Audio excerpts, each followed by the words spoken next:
Shalom and welcome to the Middle East Report. In this program today, we'll be asking, does the unprecedented Iranian missile strike on Israel have prophetic significance?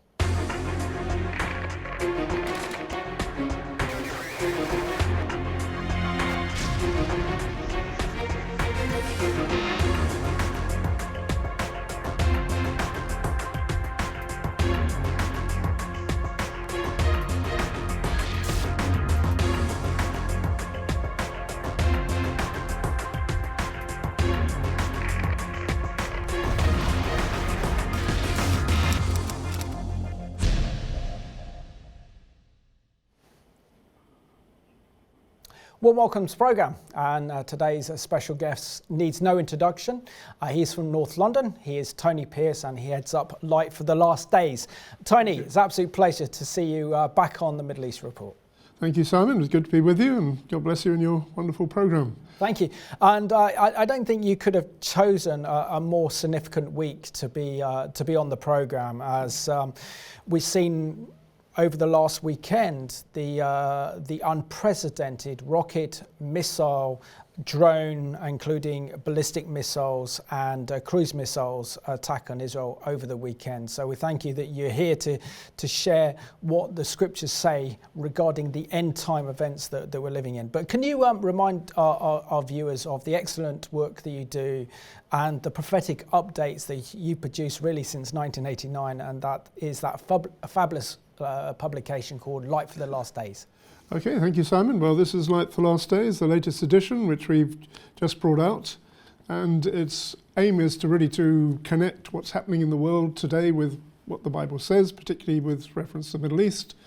We've got an interesting article in this magazine about Messiah and the Middle East, which gives you some of the ways in which a lot of Jewish people are even looking for the coming of the Messiah. We're reading from one of my sources in Israel that talking to rabbis from the West Bank who are saying that this is the beginning of the war of Gog and Magog. And also we're seeing even ordinary Israelis beginning to wake up to the idea that we're living in significant times, Zacharit HaYamim, as it says in the Bible, the last days, and the coming of the Messiah. And of course that connects to our belief that we're looking not just for the coming of the Messiah, but the coming again of the Messiah. And it explains in this article why that makes all the difference. Because Yeshua is the Messiah who has been first to suffer and to die, and is coming again to redeem Israel at the time of great trouble in the land and to save Israel from destruction. And so I think this message is quite relevant to today and to Jewish people, so we're trying to get it out. Excellent. I mean, it's very much echoes very much what the late Lance Lambert, the wonderful Bible teacher, used to say, that you have a Bible in one hand and a newspaper in the other. So you actually produce a very good magazine, so people don't have to read essentially lots of newspapers. You break down and give the analysis of the current geostrategic situation in the Middle East as it relates to biblical prophecy. That's right, yes.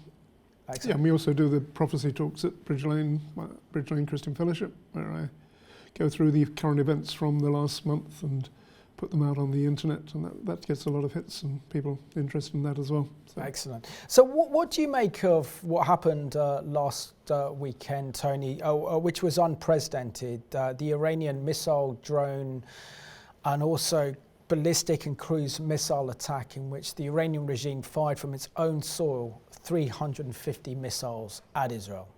Yeah, it was a remarkable event. It was the first time that Iran has actually launched a missile attack directly at Israel. Usually they've used their own proxies in Hezbollah and the Houthis in Yemen and to attack Israel. This is the first time they've actually launched missile attacks from Iran itself.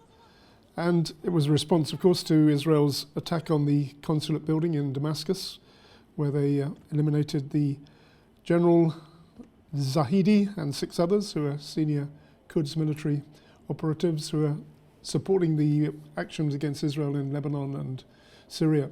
And in my opinion, a legitimate target. But some people absolutely. say Well, according to the Jerusalem Center for Public Affairs, the general that was assassinated, believed to be by Israel, was actually one of the architects of October the 7th. Yeah, Israel yeah. has said that they will hunt down the masterminds of October the 7th. But explain to us why the Iranian regime decided to, instead of deploying its proxies like you mentioned earlier, Hezbollah, Hamas, the Houthis, Palestinian Islamic Jihad, why this time has the Iranian regime decided to come out of the shadows and to actually attack Israel directly? I guess it was showing its own strength and saying that don't mess with us, we're going to hit you back, and kind of a warning to Israel what they could do. Since it's backfired because Israel managed to eliminate all of the weapons as they were coming through, and maybe they were testing Israel's defences as well. And actually, of course, they want to destroy Israel. That's the bottom line. I mean, if those missiles had got through, then they could have done immense damage to Israel. And we have to say that behind all of the actions of Iran, there is this intense hostility which comes from both their theological point of view and also their political point of view, that they want to destroy the state of Israel. And so I guess they were testing it, and it didn't go too well for them, praise God. Thankfully it didn't. And I've got to ask you, Tony, we've had on a Sky News interview with Isaac Herzog, the president of Israel, effectively come out and say that what Iran did on Saturday the 13th of April by sending these rockets and missiles and drones into Israel was effectively a declaration of war.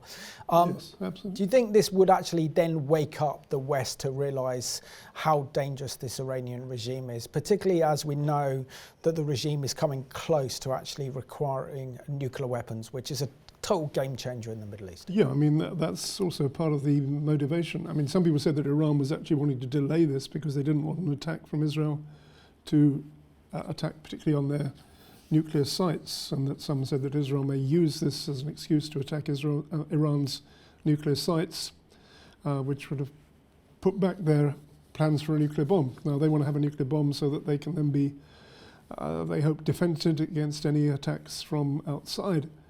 I mean, whatever it was, in some ways, obviously it was a failure because 99% of their missiles didn't get through. And it was remarkable how effective Israel's defense was with the Iron Dome, the Iron Sling, and the Arrow defense system and the David Sling anti-missile system, which worked incredibly well. I mean, 99% of missiles were destroyed before they got to Absolutely. And the Israeli Air Force, we also have to mention the kind of American Air Force, the RAF took part in the operation, so did the French Air Force, yes, together with the Jordanian Air Force.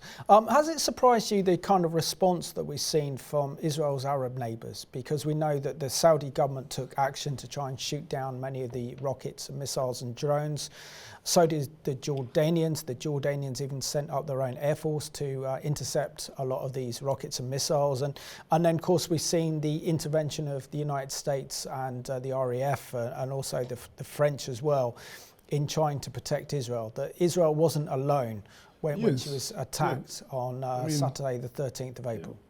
Yeah, Biden said, I told Prime Minister our commitment to Israel's security against these threats from Iran and its proxies is ironclad, which was good news so far. And also there was very interesting, the response of Saudi and Jordan. They've said that Saudi also provided information. If you look at the map, all of those missiles would have overflown Saudi territory and overflown Jordanian territory. The Houthi ones would also have overflown Saudi territory. The Saudis and the Jordanians and the moderate Arabs, the Sunni states, are terrified of Iran. They don't want to be dominated by this Shiite regime, which they've seen cause such havoc in Lebanon through Hezbollah and in Syria and in Yemen. And they don't want to be dominated by this Shiite Muslim regime. There's a opposition. And I've got a quote somewhere here where it says, yes, member of the Saudi royal family holds a position in the government, blamed Iran for being behind the war in Gaza, the October the 7th attack, in order to stop normalization agreements between Israel and Saudi Arabia. Said Iran is a country that sponsors terrorism and it should have been stopped a long time ago. So you have this potential alliance, whether you call it alliance, but agreement between Israel and Saudi Arabia, which they reckon that the Hezbollah, the Hamas attack was designed to foil. And so you've got coming together of interests perhaps not out of great love for Israel, but because they recognize that Israel is a country which wants to defend itself against Iran and is also able to offer them defense facilities. And we know also that Israel's Iron Dome and its arrow sling missile system has been incredibly effective. And so a lot of these nations are looking to Israel to supply them with these means to defend themselves against those who would come and attack them. Yeah. Also, do you think one of the reasons why the Iranians announced, I think 3 days in advance, that they were going to carry out retaliatory strikes against Israel was to try and galvanize support amongst their terror proxies such as Hamas, which is losing, is also on the verge of defeat in Gaza, together with the Palestinian Islamic Jihad, which is directly sponsored by the Iranian regime, and also the threat that now Hezbollah also face the prospect of annihilation at the hands of the IDF. Was this a message to send to their terror proxies that the Iranians still have their back and they want to show that they can strike Israel and strike Israeli territory? Yes, and to encourage those terror proxies to join them in the battle. I mean, the Houthis did, didn't they, when they sent loads of missiles over? I don't think any of them got anywhere near, but you have got this alliance of anti-Israel forces backed by Iran, particularly Hezbollah, which has, I think, 150,000 missiles of some sort aimed at Israel.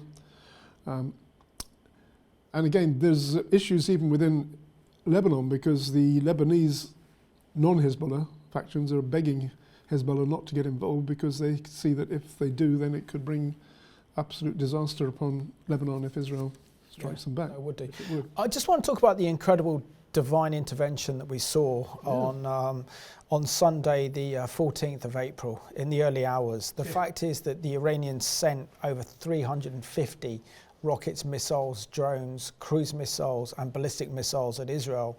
And Israeli missiles experts believe that Israel's missile defense system, such as the Iron Dome or David Sling, could counter 90% of those incoming rockets and missiles. The fact that they stopped 99%, they say, was an absolute miracle. This is beyond the kind of human expectation of Israel's defense system, of the Israeli Air Force, combined with the international coalition to stop these rockets and missiles from attacking Israel. Yeah, I'm sure it was. I mean, I just heard a report, some rabbi was saying that this had to be a miracle from God. And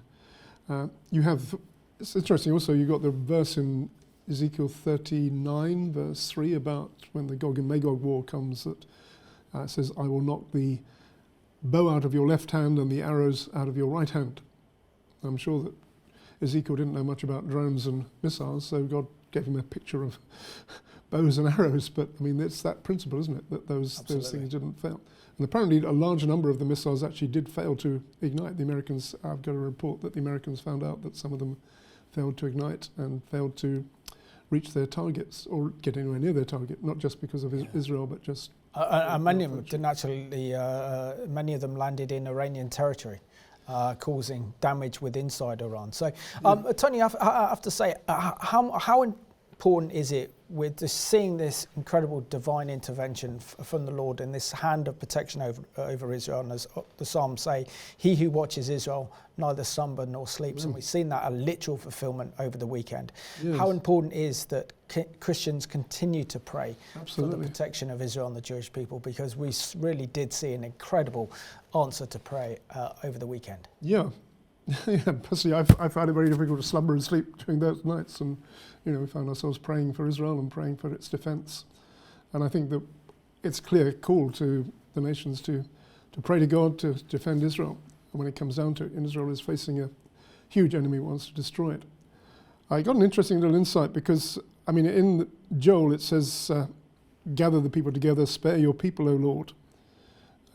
And in February, there was a gathering of the Messianic congregations in Israel to pray for Israel. And one of the things which they said, I'm just going to quote some of the things which they wrote here. It said, our nation's passing through what could be the most critical hour we've faced in our history since our establishment as a modern state. We're confronted with war on multiple fronts within and without the present borders of Israel. Been fighting a war in Gaza for months, have suffered great losses and casualties, whether it be the deaths and severe wounding of many of our civilians and soldiers, or the deaths and inhuman humiliations of many of our hostages. The unexpected invasion of Hamas on October the 7th and the invasion of our unprotected security barrier by thousands of terrorists resulted in the first nightmarish Holocaust on the soil of Israel. The unprotected southern border of Israel was a reflection of an ominous spiritual reality that our spiritual gates were open and unprotected so that Satan could bitterly attack us because of the sin in our land. And I found that quite interesting because they were connecting the fact that there is a way in for the missiles, and there's also a way in for Satan to come because of the sin in the land. And they went on to speak about divisions in Israel, all the kind of political goings on, but also the things like the fact that, at the time of the Gaza, they were dancing in front of Shiva and in this festival, which was actually dedicated to the wrong source. And you had all kinds of things going on, like the promotion of LGBT and all that stuff.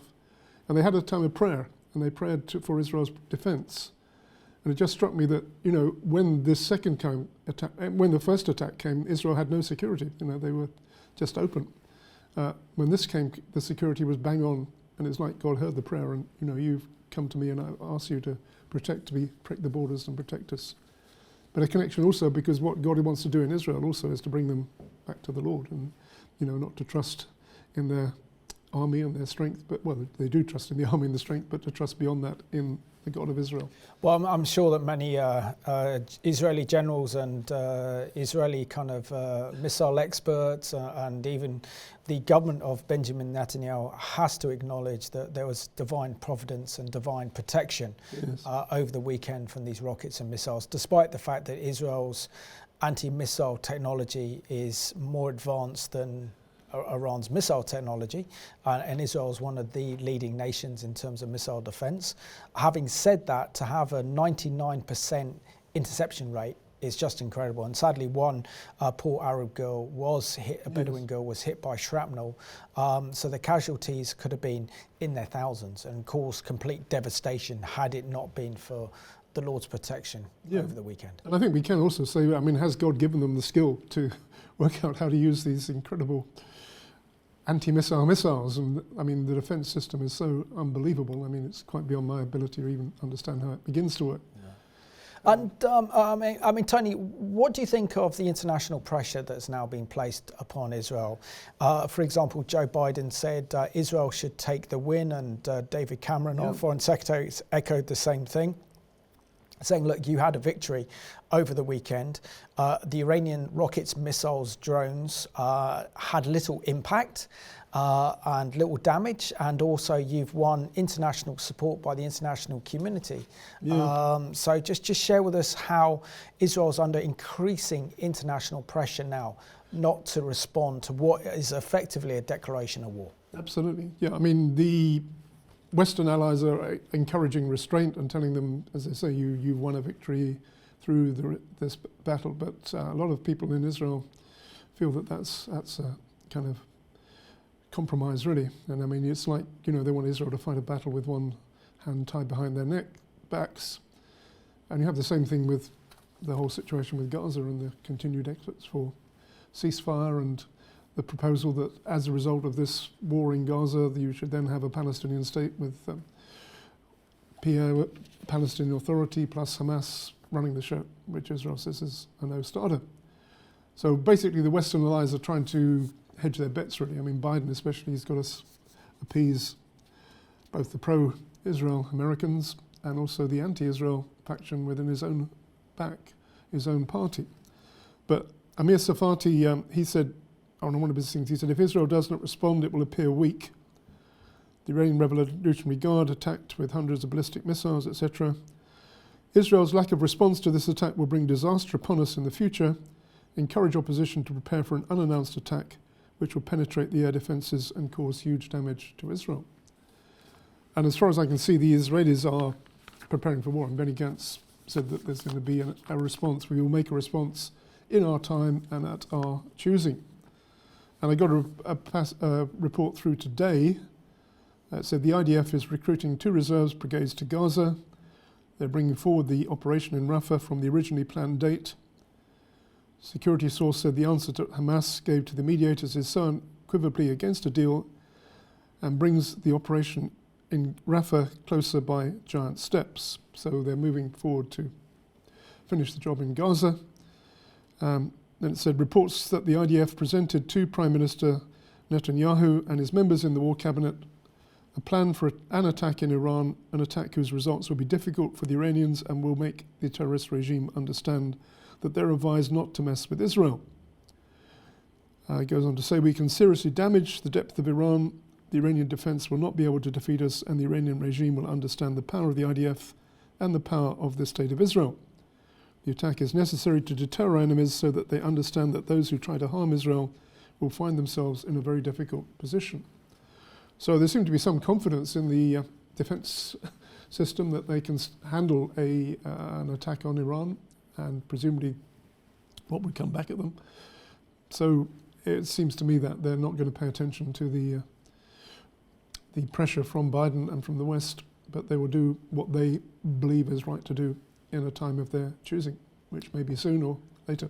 So let's have a look at this latest CBN news report that looks at how the Israeli government are preparing for a possible response to Iran's latest attack on Israel, and this will be in Israel's timing, not anyone else's. Israel says there's no doubt it will respond to the unprecedented drone and missile attack by Iran. Iran will face the consequences for its actions. We will choose our response accordingly. The question is how and when. Reserve Brigadier General Amir Avivi tells CBN News they presented plans for striking back even before the attack. These plans really can be from, cyber attacks to destroying nuclear plants to completely wiping out the oil production of Iran, sinking their navy. There are so many possibilities. Still, the White House continues to press Israel not to take retaliation too far. We don't want to see a war with Iran. We don't want to see a broader regional conflict. We will do what we have to do to defend Israel. We're committed to a ceasefire that will bring the hostages home and preventing conflict from spreading beyond what it already has. Avivi says although Israel can hit Iran in many ways, there's something bigger at stake. One of the considerations is that Israel, of course, would rather see a buildup of a coalition. Israel's successful defense is due to a coalition that included Arab nations like Jordan and Saudi Arabia. Jordanian planes took part in shooting down the massive waves of drones headed for Israel. The Jerusalem Post reports Saudi Arabia acknowledged its part in the coalition. It's also blaming Iran for instigating the October 7th attack by Hamas to thwart normalization of relations between Israel and Saudi Arabia. The fragile coalition is part of a U.S.-led effort to build a Middle East alliance that recognizes the danger that Shia Iran poses to Sunni Muslim nations and Israel. In an article in the Wall Street Journal, one U.S. official said the Abraham Accords made a significant difference by allowing the countries to work together openly. Israel's defense was strengthened by a coalition of countries led by the United States and working together. Avivi says the coalition, which also included Britain and France, understood they could be next. The U.S. see ballistic missiles flying more than 1,000 kilometers in 10 minutes towards Israel. They understand they're next. These ballistic missiles can reach Europe. They will reach also the U.S. And in a year or two, they can be nuclear. So we need to deal decisively with this threat from Iran and really build a coalition that will be willing to pose a military threat and deal with these challenges. While the U.S. says it won't take part in a strike on Iran, it's committed to defending Israel. CBN White House correspondent Abigail Robertson reports that Biden is pushing Congress to swiftly pass more foreign aid.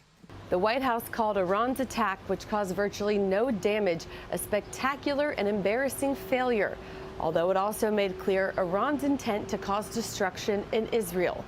The administration is urging the House to pass the bipartisan national security supplemental that already cleared the Senate so that Israel and Ukraine can continue to defend themselves. Meanwhile, protesters blocked roads and bridges in multiple cities across the U.S., protesting Biden's support for Israel.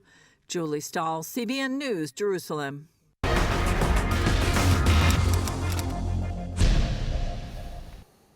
That was an excellent news report there produced by friends at CBN, and just shows you the power of prayer, that we saw God's divine protection on the early hours of Sunday, the 14th of Israel, when Israel came under attack from the Iranian regime.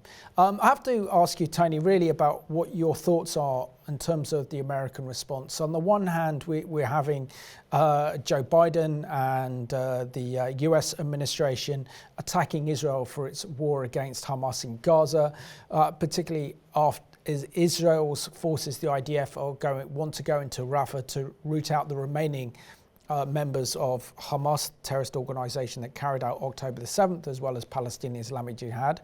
And they're putting pressure on Israel to call for a ceasefire to not do that. And then secondly, now we see that Joe Biden has come out and supported Israel and actually took part in a military operation to prevent those rockets, drones and missiles from attacking Israel from Iran over the weekend. And now we're seeing that the American government is calling upon Israel not to carry out reprisals because they fear a direct war between Israel and Iran will lead to a regional war. It seems that American foreign policy towards the Middle East is a policy of confusion. And why would, for example, Joe Biden announce that America will not participate in any retaliatory attacks against the Iranian regime? Because that tells the Iranians exactly what the Americans are planning, and surely it would have been better just to shut up, not say anything, and allow the Iranians then to guess whether the Americans would be involved in retaliatory strikes against the regime. Well, I guess they don't want to have a regional war. That's the ultimate thing. And they feel that if Israel does attack, then it could lead to that. I mean, I read that Russia has actually said to America, don't attack Iran. If you do, then we'll have to come to Iran's help. So you've got a lot of pressures on them. Basically, you've got a lot of bad guys who are very much coming together, Russia, Iran, even China, North Korea, all of these forces coming together in a kind of war against the West. And I guess really, I mean, without judging them too much, I mean, they do not know what to do. I mean, do you and I know what to do? I mean, you put yourself in their position. If you encourage an attack from Israel, it will lead to this horrendous Holocaust, which could happen as a result. If they do nothing, then Israel is left basically defenseless, and the next war comes, and it's an insoluble problem when you look at it. But shouldn't, for example, the Biden administration, including our own British government under Lord Cameron, our Foreign Secretary, actually learn the lessons from history, where we saw in the 1930s with the build-up of fascism and Nazism on the continent of Europe. Europe's policy, Britain's policy, was one of appeasement to the Nazi regime, and it just emboldened them. And so aren't we actually then making the same mistakes as we made in the 1930s by constantly appeasing the Iranian regime? But once they have nuclear weapons capabilities, that's an entire game changer that not only threatens Israel and the Arab states, but also threatens European and American security, knowing that the world's most dangerous regime has the world's most dangerous weapon. Absolutely. But I'm sure that what must be going through their minds is this alternative scenario, which I'm speaking of, which is a real one. And what's the game changer, which we didn't even have in World War II, is the existence of all these drones, missiles, and potentially nuclear weapons. And it's very hard to see how Israel can actually win ultimately against all this force coming against them unless God intervenes. Absolutely. Now we could see that, presently Iran, okay, it's obviously a powerful country, it's got a lot of missiles, it's also quite weak. And I think that if they were to press through, I'm recognizing that the Iranian regime is deeply unpopular at home. They are loathed by most of the Sunni Muslim countries, including Saudi Arabia, Jordan, Egypt, all those countries. They brought nothing but trouble to Lebanon, Syria, and even the Lebanese are now uprooting, against the actions of the Hezbollah. So if Israel did take strong action, it could actually bring in to break the power of Iran. And I think that is what we should hope for. I mean, what the ultimate goal should be the replacement of the Islamic regime in Iran. Absolutely. But isn't, for example, the latest retaliation by the Iranian regime to send over 350 rockets and missiles and drones, but also included cruise and ballistic missiles as well, and had they not been intercepted, this would have caused incredible damage to Israel. Yeah. I can only see the previous example back in the Gulf War of 1991, when Saddam Hussein fired the Scud missiles into Israel. Israel then didn't have a missile defense system, unlike they do today. But do you think when we're looking at the Middle East and we're looking at the geostrategic developments taking place in the region since the horrors of October the 7th, that God is bringing a kind of divine retribution on the enemies of Israel, like Hamas, like Hezbollah, and the Iranian regime? And God saying, enough is enough. You're not going to treat my people and my nation like this anymore. You're facing judgment. Yes, I mean, ultimately they are. But I suppose the question is, how quickly does the judgment come? I mean, you could say that from the biblical prophecy point of view, you have a number of events which have to take place first, including possibility that there could come a kind of peace agreement out of all of this. It looks very far-fetched at the moment, but I mean, America's pushing for the establishment of a Palestinian state. They don't want it to be disrupted by a massive war. I mean, there's the possibility of also Israel having this agreement with Saudi Arabia. So you could see that there's an element which is looking for a peace, which we would obviously applaud would be much better than war, but at the same time we'd have to recognise that the peace would not be a real peace. It would lead to ultimately the next phase of conflict. And one of the questions from a prophetic point of view is, does the war of Gog and Magog, which could be on the agenda from all of this, come before or after the peace agreement of Daniel chapter 9? Actually, I don't know the answer to that one, but it's an issue which is before us. And one of the interesting things about the present thing with Iran is, obviously, Persia is one of the countries which is lined up in the Gog and Magog war. Most commentators think that the leading force in that will be Russia, but Russia at the moment is tied up with Ukraine. Now, how long it would take Russia to get into a position where they could lead such an alliance, I'm not sure, but it's possible. But at the moment, even Russia has got its forces in Syria. It's got an outpost up next to the Golan. And as I said, Russia has actually warned the Americans that if they get involved in attacking Iran, then Russia would come in on Iran's side. So you have all these forces which are coming together. Now, as I said, behind this there is the element of judgment, that judgment's going to come upon the enemies of Israel. I will bless those who bless you and curse those who curse you. And yet also there is the element in which God is dealing with Israel itself, because Israel itself has to come to the point of repentance and faith in Yeshua. So it's a multifaceted element of judgment, if you like. And exactly how it will all work out, in one sense, we have to wait and see. But we do have the outline of prophecy which speaks about these events taking place, the return of the Jews to Israel, the land being built up and being made fertile, and the incredible achievements of Israel in terms of medicine and so on, and agriculture, and then the enemies coming in seeking to destroy them. Psalm 83, let's make an end of it, cut off Israel, that the name of Israel be remembered no more. You've seen that happening, and each time God has intervened to save Israel from destruction. And you have now the potential for the Gog and Magog war coming out of this at some point in the future. You also have ultimately the issue of who rules Jerusalem, and that ties in with Zechariah chapter 12 and the question of Jerusalem being the burdensome stone burdening all nations. And behind all of the political events, you've got the desire to create a Palestinian state, to divide up the land, which ties in with Joel chapter 2 and chapter 3. And God says that in that time when they come to divide up the land, he's going to enter into judgment with the nations who are responsible for that, which includes the Western nations. So it's a multifaceted element of judgment, if you like. Absolutely. I suppose it's all going to come together. I suppose one area of Bible prophecy that we're seeing really in the aftermath of October the 7th being fulfilled is the number of Jewish people in Europe and in Britain and in North America that will be preparing to make Aliyah over the next few months and next few years, considering the unprecedented level of Jew hatred we're seeing, that they don't feel safe in their own country.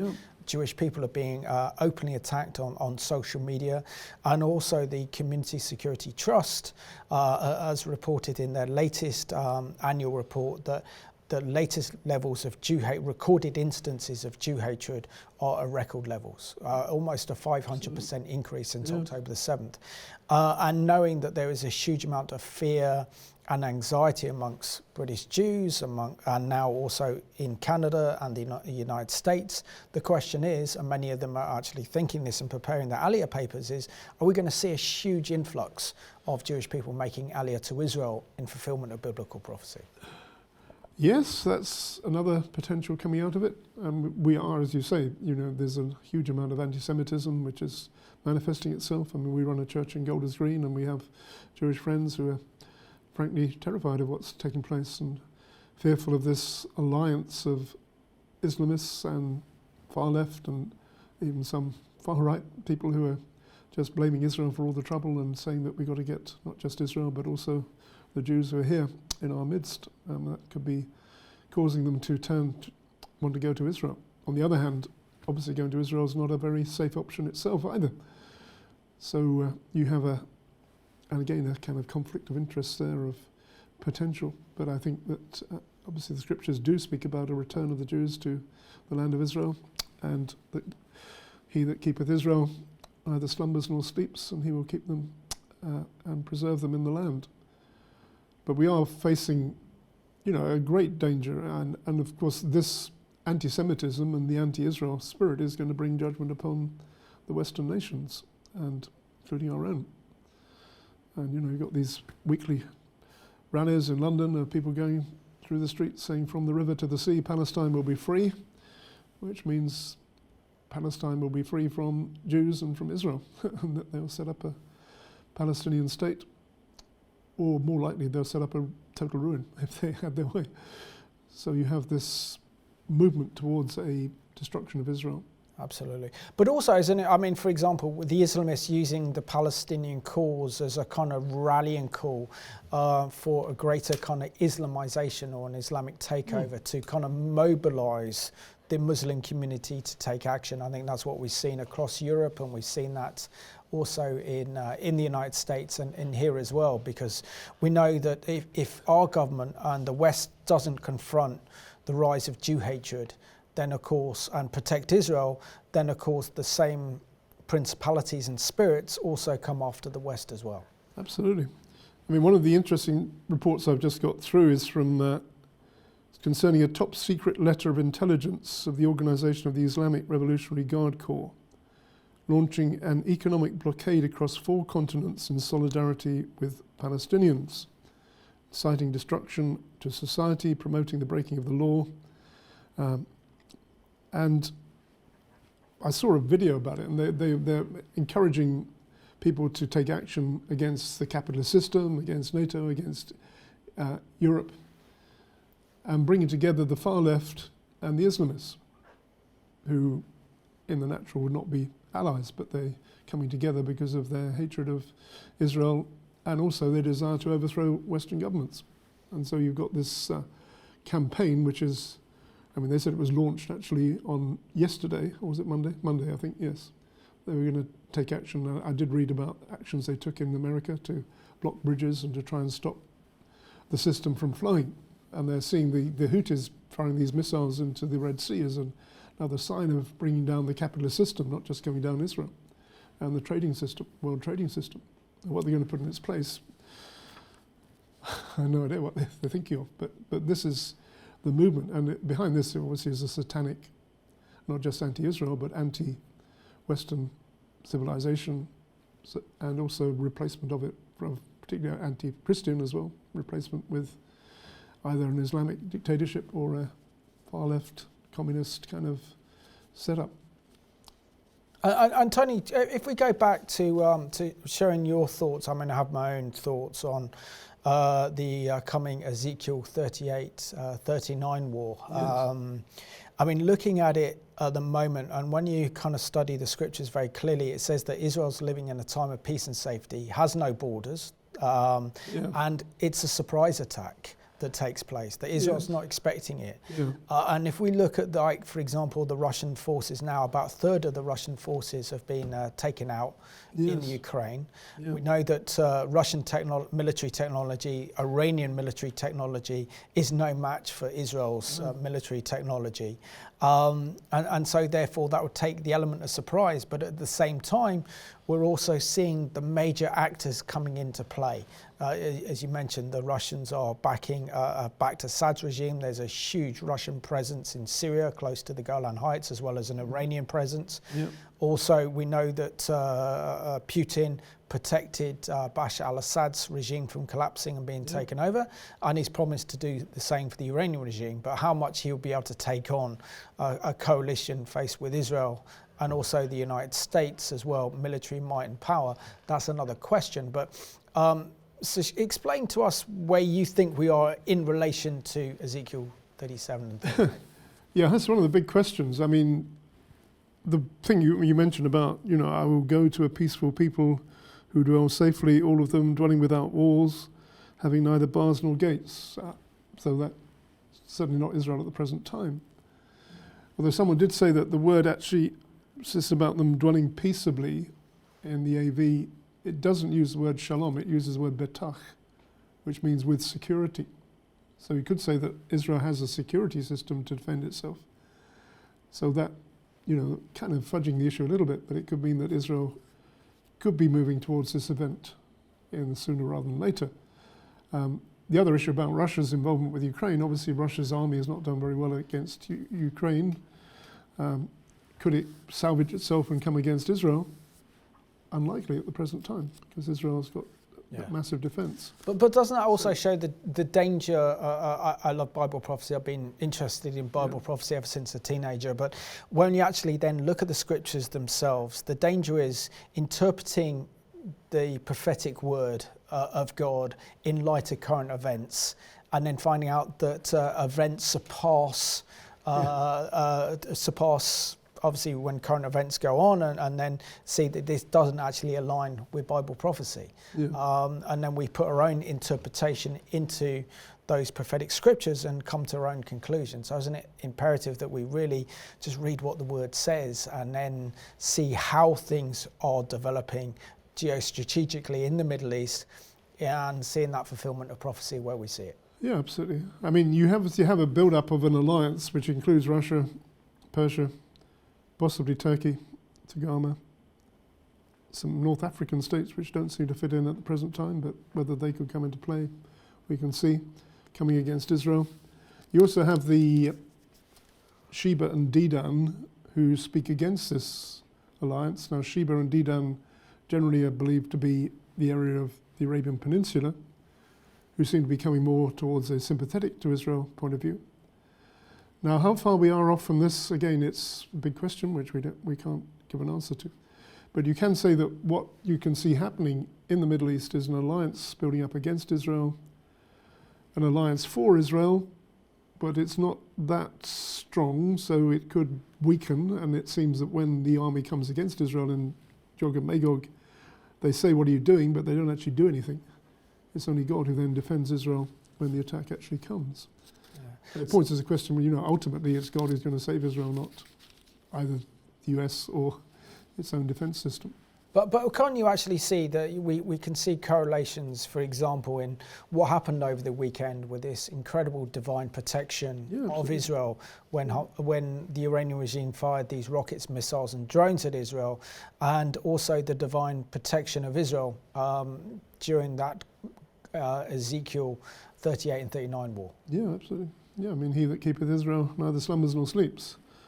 And the verse, I did mention it, but I've got it here, 39 verse 3, then I will knock the bow out of your left hand and cause the arrows to fall out of your right hand.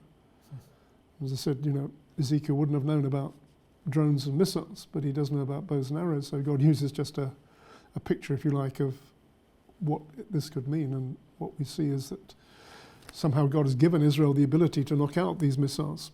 Now, whether that could even be by the arrow or just by God's divine intervention, we can see.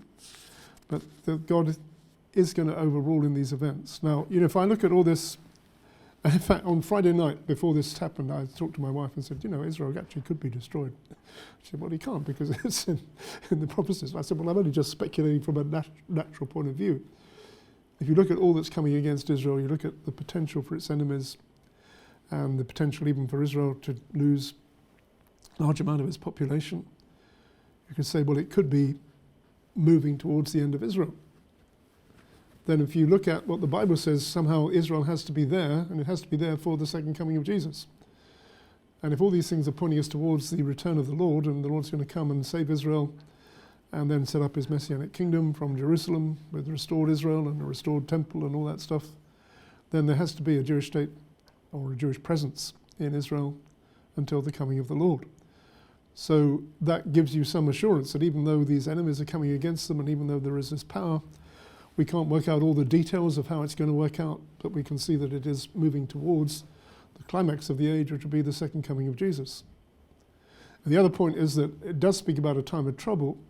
And if you look in Jeremiah 30, the time of Jacob's trouble, and one of the interesting scriptures I see in Jeremiah 30 is that God says to Israel, I will correct you in just measure.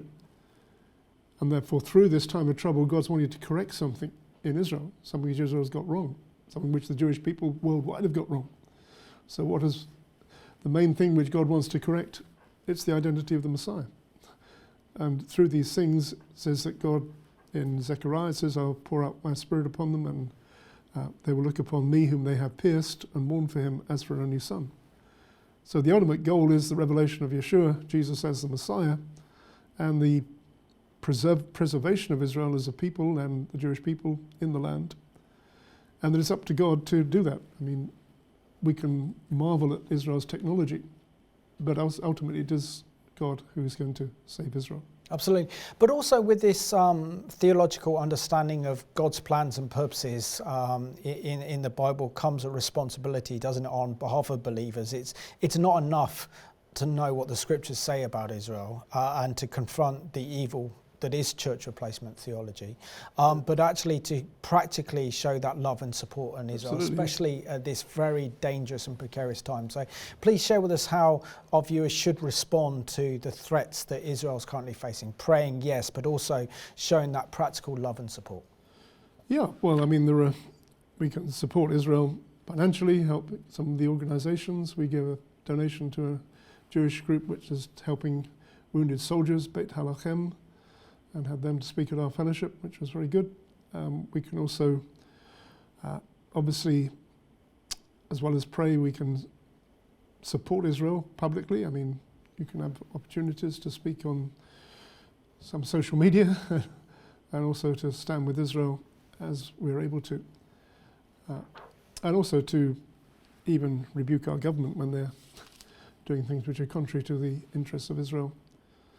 And to hopefully have an influence in the public life, which is easier said than done because we're pretty much screened out of the media and the political life of this country.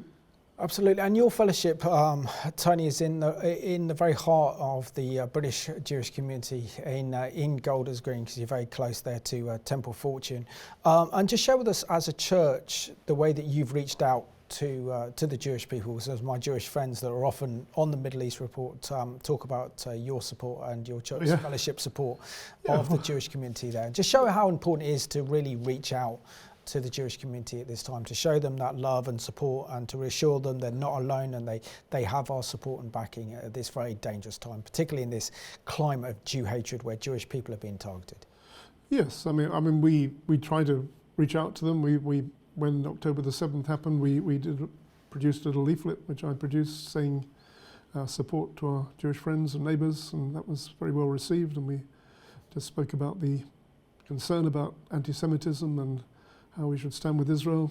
Quoted a few scriptures, also the Hebrew prayer, Oseh Shalom Bimrovav, Hu Yaseh Shalom Aleinu, Ve'okol Israel, ve'emru amen. May he who keeps Israel, may he who watches over Israel keep Israel and give peace in our time.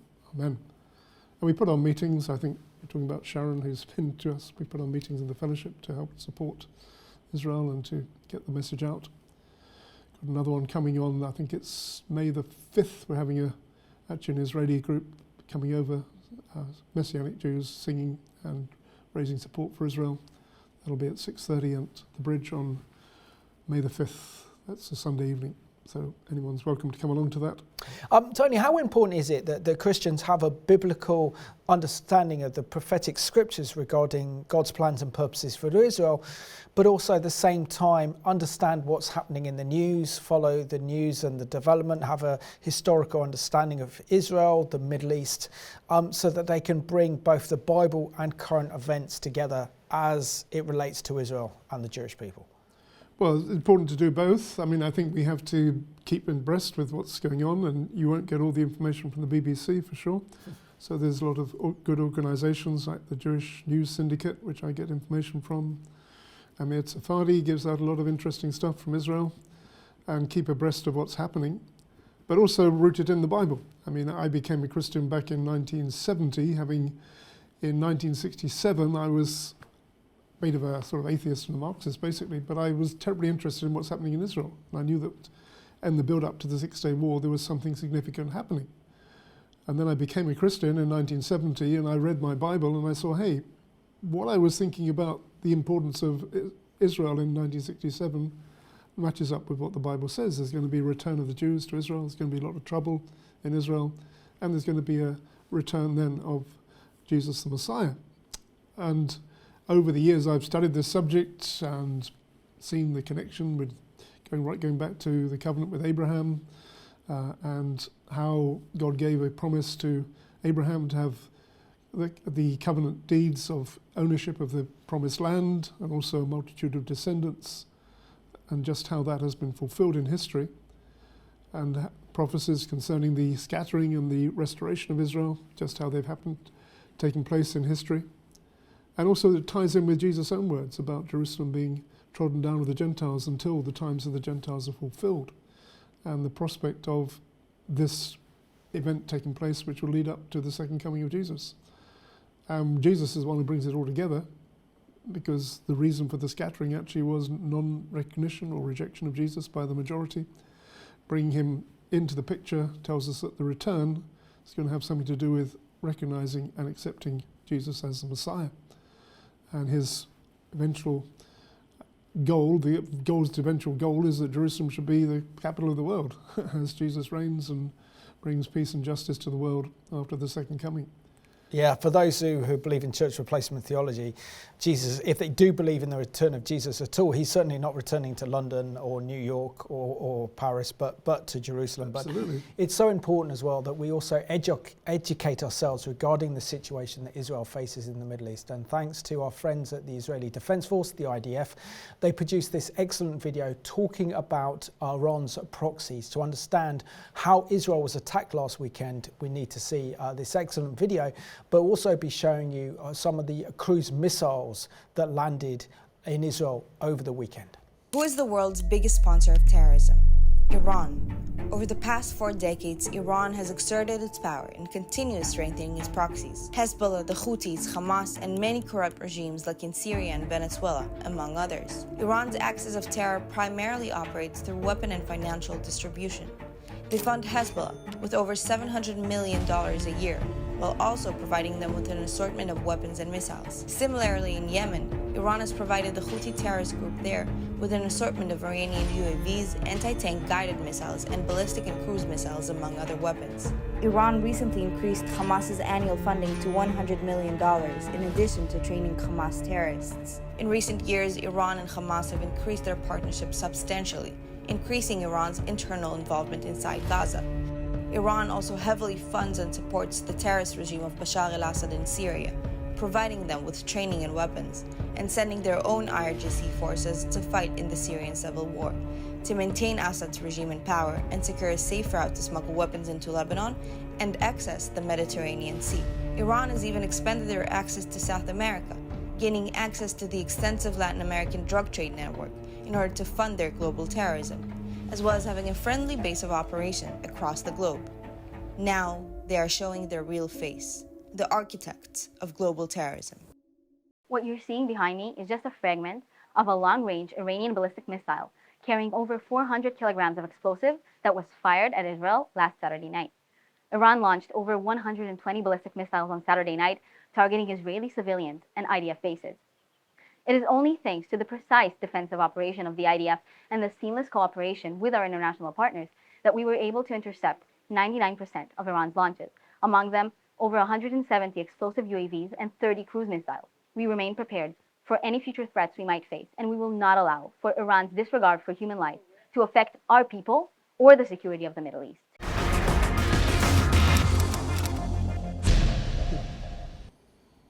Those excellent news reports were courtesy of our friends at the IDF, so thank you so much for that. But also shows you the threats that Israel face, particularly from the Iranian regime. And if Israel is confronting this regime, then we need to put Israel in our prayers. Just share with us, Tony, how important it is that we continue our prayers and intercession for the protection and the safety of Israel, because I think the situation that Israel is in right now is the most precarious geostrategic situation that Israel has been in since her rebirth in fulfillment of biblical prophecy back in the 14th of May 1948. Absolutely, I agree wholeheartedly with that. And we need to keep praying for Israel and standing with Israel and supporting Israel as best we can, either through speaking out on behalf of Israel, organising meetings and helping to fund some of Israel's needs, but also helping to Jewish people to understand that there is a divine program behind all of this, and ultimately it's leading to the return of Yeshua. Excellent. So within 30 seconds, how can our viewers get hold of your excellent publication called Light for the Last Days, Tony? Yeah, well, Light for the Last Days is freely available. We produce it, and it's available from our website, Light for Last Days, so get hold of that, contact us there, and be happy to send you copies and also our other material. Excellent.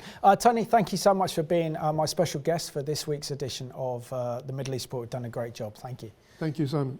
And I want to thank you for watching this programme at home. What we saw over the weekend was God's incredible hand of divine protection over the state of Israel, and it's due to the prayers of the saints around the world praying for the peace of Jerusalem, praying for God's protection, that we saw that Israel and Israel's allies were able to intercept 99% of those rockets, missiles that were targeting Israel last weekend. But if Israel goes after Iran, then Israel needs our prayers and support more and more.